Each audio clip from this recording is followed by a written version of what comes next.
Welcome to Praveen tech tips. ఇవాళ video వచ్చేసరికి అయితే చాలామంది కన్ఫ్యూజన్ ఉంటుంది. ఏ సిపియూతోన ఏ గ్రాఫిక్ కార్డు కాంబినేషన్లో తీసుకుంటే నాకు వాల్యూ ఫర్ మనీ వస్తుంది అనేసి అయితే దానికి ఒక బడ్జెట్ ఆప్షన్ అయితే తీసుకొచ్చినవి. ఇవాళ చిన్న రిక్వెస్ట్ ఏంటంటే ఛానల్ సబ్స్క్రైబ్ అయితే చేసుకొని లేటెస్ట్ అప్డేట్స్ కోసం.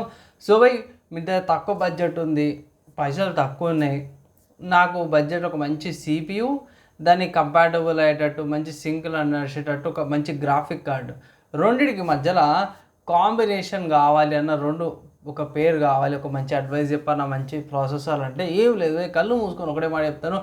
i3 12th జనరేషన్ తీసుకోండి.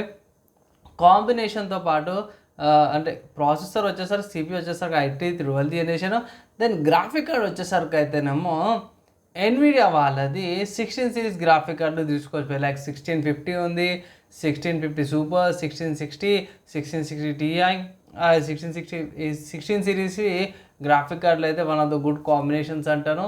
అండ్ మార్కెట్ నాకు తెలిసిన కాడికి 1660 సిరీస్ అయితే ఎక్కడ కూడా దొరుకుతలేదు, 1650 దొరుకుతున్నాయి మీకు. మార్కెట్ ప్రకారంగా చూసుకున్నా సరే కూడా నా లోకల్ ఏరియాలో చూసుకుంటే మనం హైదరాబాద్లో అయితే మోస్ట్లీ 1650 తక్కువనే, 1660 అసలు కనిపిస్తేనే లేవు. చాలామంది కూడా ఇంకా 3050కి వెళ్తారు. కొంచెం అది 3050 అంటే ఇంకొంచెం వేరే గ్రాఫిక్ కార్డ్తో కాంబినేషన్లో బాగుంటుంది. ప్రస్తుతానికైతే మాత్రం నేను ఒకటే మాట చెప్తున్నా, i3 12100కి బెస్ట్ గ్రాఫిక్ కార్డ్ ఏదంటే 1650 సరిపోతుంది. లేకపోతే 1650 సూపర్ మోడల్ కూడా దొరకలేదు.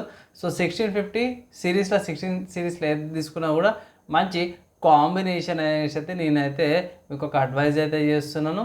అండ్ ఇక్కడ మీకు ఆన్ ద స్క్రీన్లో మీద అప్లైట్ ఏమైనా లింక్స్ ఉంటే, అమెజాన్కి సంబంధించిన లింక్స్ ఉంటే ఇట్లా ప్రొవైడ్ చేస్తాను, ఒకసారి అది కూడా చెక్ చేసుకోండి. ఓవరాల్గా యూస్ఫుల్ అయింది అనుకుంటున్నాను. ఇది కాంబినేషన్స్ మీరు బడ్జెట్లో ఏవైతే చూస్తారో బాగుంటుంది. i3తో పాటు 1650 కాంబినేషన్ అయితే వాల్యూ ఫర్ మనీ అనమాట.